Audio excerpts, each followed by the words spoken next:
4, 3, 2, 1, không, ta chỉ hả? Tỉnh đã. Thật chẳng đâu.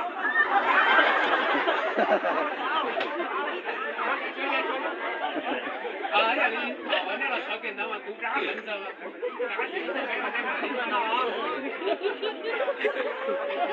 Chưa nha. Bí nữa. Miếng trước. Bé, bắt đầu thôi. Đi đó, có cầu á.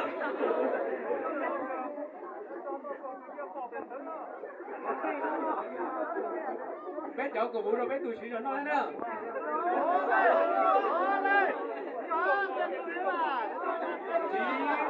8, 7, 6, 5, 4, 3, 2, 1. Cá chị đó.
Đến giờ mất tiền của nó khó.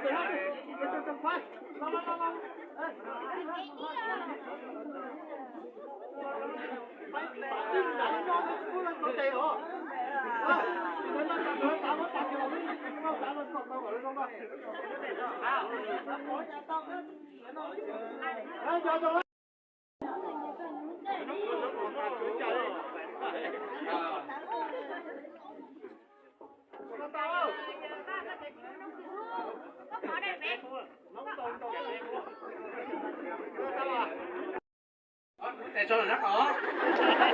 Dân chúng á, thì ấy này chỉ cho nó khó mà chưa chưa. Y, O, B. Đó.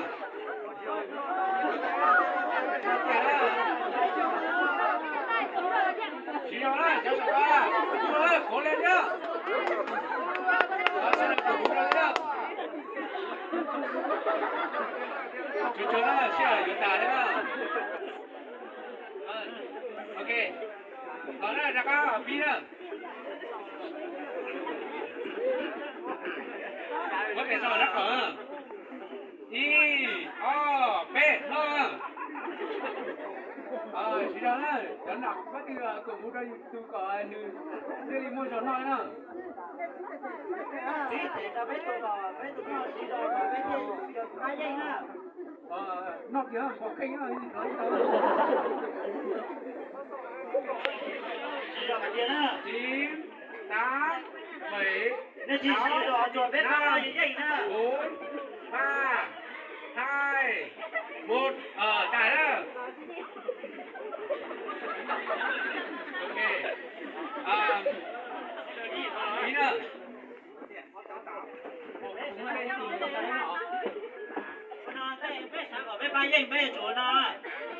Không vấn đề, chuẩn bị lên nữa.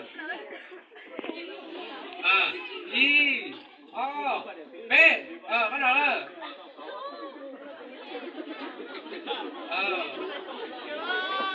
Ít cầu à.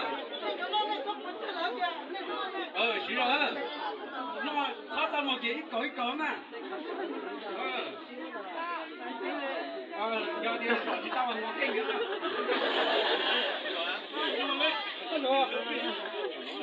5, 4, 3, 2, 1. Tà nữa.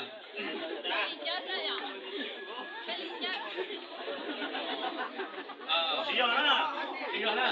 Lấy tiền nó tà tao đùa chị bán thời gian đó. Ok. Mất tiền cho người có tiền nữa. 1, 2.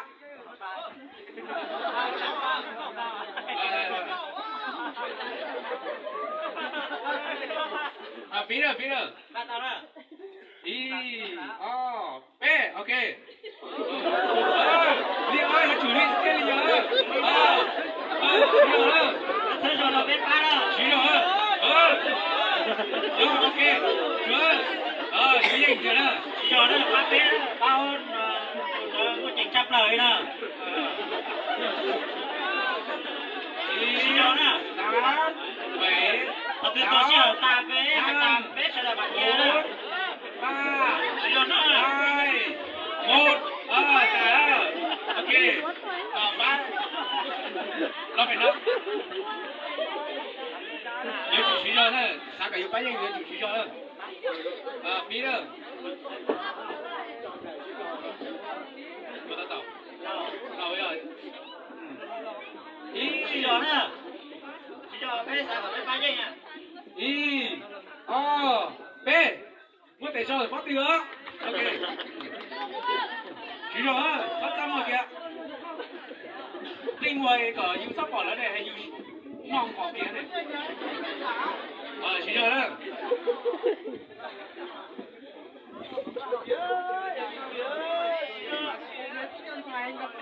十公嘢嘅。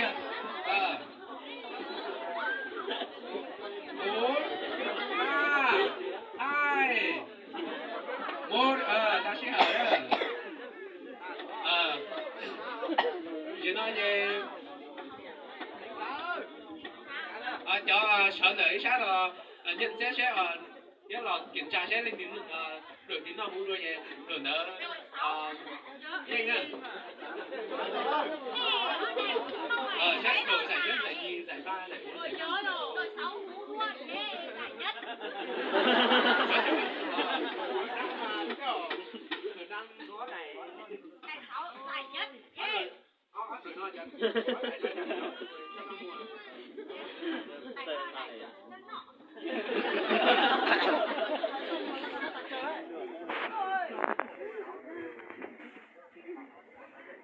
coi chị mà châu kê cái có phần đấy ra châu kê á nó tỏ bao nhiêu có để luôn